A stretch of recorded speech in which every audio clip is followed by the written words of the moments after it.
Assalamualaikum warahmatullahi wabarakatuh. Alhamdulillahirabbil alamin. Assalatu wassalamu ala asrofil anbiya'i wal mursalin wa ala alihi wa ashabi Rasulillah ajma'in. Asyhadu an la ilaha illallah wahdahu la syarikalah wa asyhadu anna Muhammadan abduhu wa rasuluh la nabiyya ba'da amma ba'du.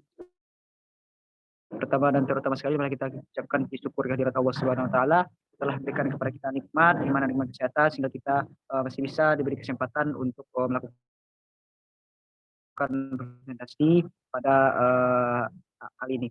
Salam yang sama-sama kita aturkan buat Nabi Muhammad SAW. Baik, kami dari kelompok 4 yang beranggotakan yang pertama saya sendiri, Yogi Saputra, dan rekan saya, Rinti Mutiara Sari, akan mempresentasikan hasil diskusi kami mengenai hormon saluran pencerna. Baik, tanpa memperpanjang mukadimah, mungkin langsung saja untuk penyampaian materi pertama oleh rekan saya, Saudari Rinti Mutiara Sari. Pada Saudari, kami silakan.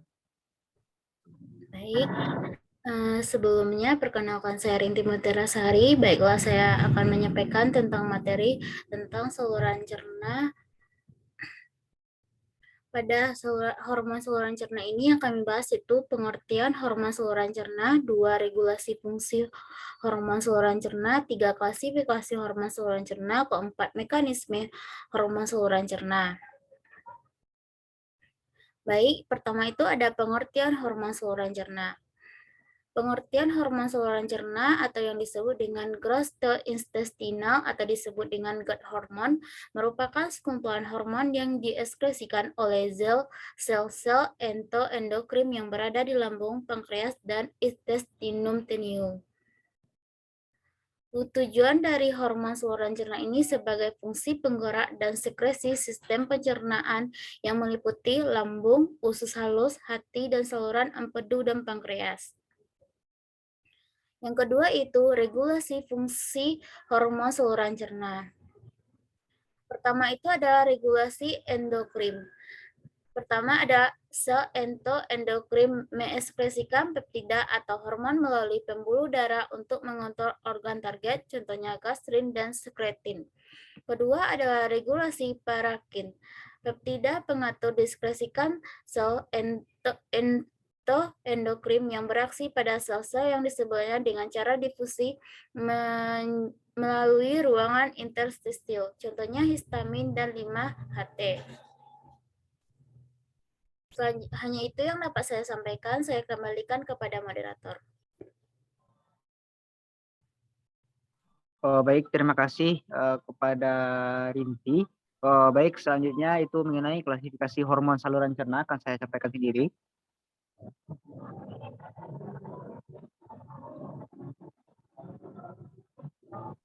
Next.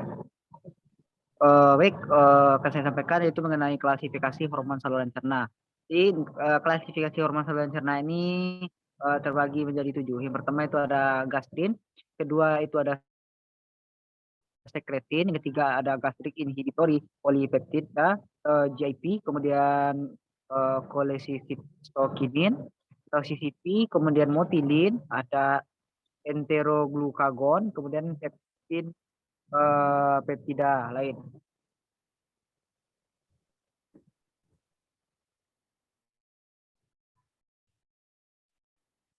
Yang pertama gastrin. Sel gastrin atau sel G paling banyak terdapat di antrum pylori dengan jumlah mencapai 5 kali 105 per cm persegi cm kuadrat mukosa. Sel ini berbentuk piramid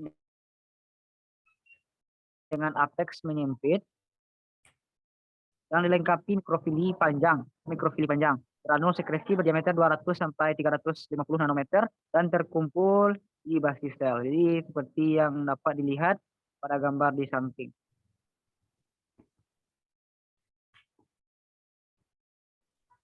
Gastrin. Kemudian kekurangan gastrin dapat menyebabkan terjadinya hipoklorihidria. Kemudian kelebihan gastrin juga dapat terjadi beberapa keadaan inflamasi lambung seperti gastritis dan ulcus pepticum serta adanya tumor pankreas gastrinoma. Bisa dilihat dari gambar di samping. Kemudian selanjutnya itu ada sekretin. Sekretin bersifat merangsang sekresi cairan, protein atau enzim dan kaya akan bikarbonat, terutama mempermudah transport air dan ion. Hasil sekresi ini berperan untuk menetralkan sinus yang asam, makanan yang baru dicerna sebagian, sehingga enzim-enzim pankreas dapat berfungsi pada batas pH netral optimalnya. Kemudian selanjutnya itu ada gastric inhibitory polypeptide atau GIP. Hormon GIP merupakan anggota sekretin. Pada awalnya ditemukan sebagai faktor di ekstrak intestinal yang menghambat motilitas gastrik dan sekresi asam, disebut sebagai enterogastron. GIP disekresikan dari bagian mukosa epitel di bagian awal intestinum tenue.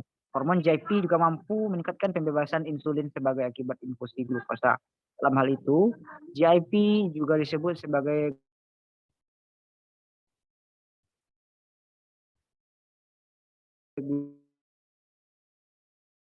glucose dependent insulinotrophs.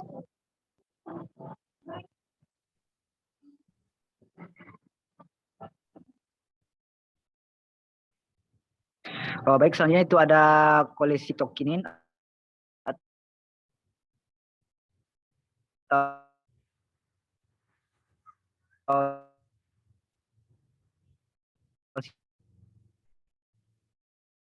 CCP, hormon kolinu. Hormon ini menyebabkan dibebaskannya enzim-enzim pencernaan dan bilus dari pankreas dan kantung empedu. Hormon kolesitokinin pankreasinin atau kolesitokinin pankreasinin atau CCK ini disintesis oleh sel I di epitel mukosa usus halus. Next.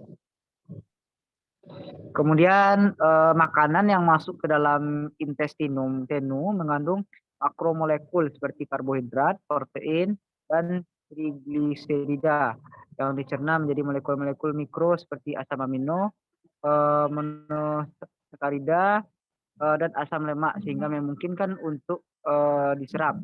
Pencernaan enzim dari pankreas dan garam bilus dari hepar disimpan di kantung empedu adalah faktor utama dalam pencernaan. Jadi untuk siklusnya bisa dilihat pada gambar di samping sebelah kiri. Next.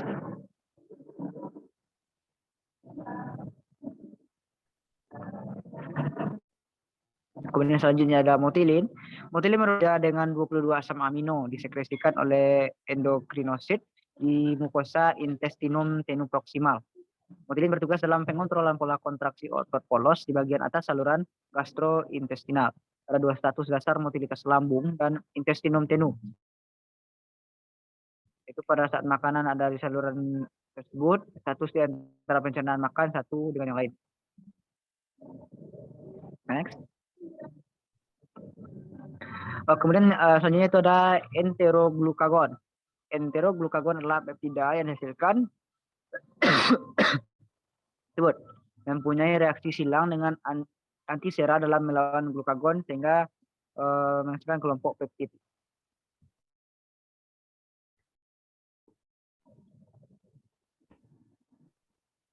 Kemudian peptida lain.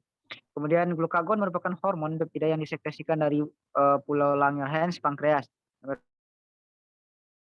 Berperan dalam kontrol metabolisme glukosa. Glukagon dikonversikan menjadi glukagon dan beberapa sekuen peptida inaktif oleh reaksi proteolitik.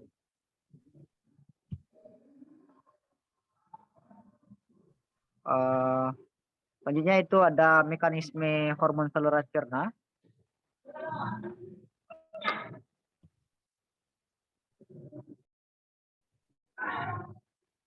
Next. Untuk mekanisme kerja hormon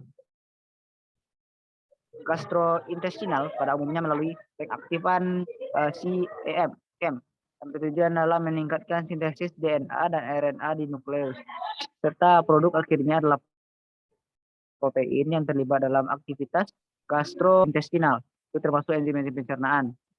Di antaranya itu ada amilase, pepsin, dan lipase. sesuai yang dilihat pada gambar bagian itu bisa dilihat pada bawah. Kemudian untuk kesimpulan dari materi ini itu saluran pencernaan juga memiliki sistem endokrin internal. Endokrin atau penghasil hormon didistribusikan secara difusi di sepanjang epitel usus dan ujungnya menonjol ke dalam lumen usus. Respon isi luminal dan melepaskan hormon yang dihasilkan oleh saluran pencernaan biasanya termasuk dalam kelompok peptida.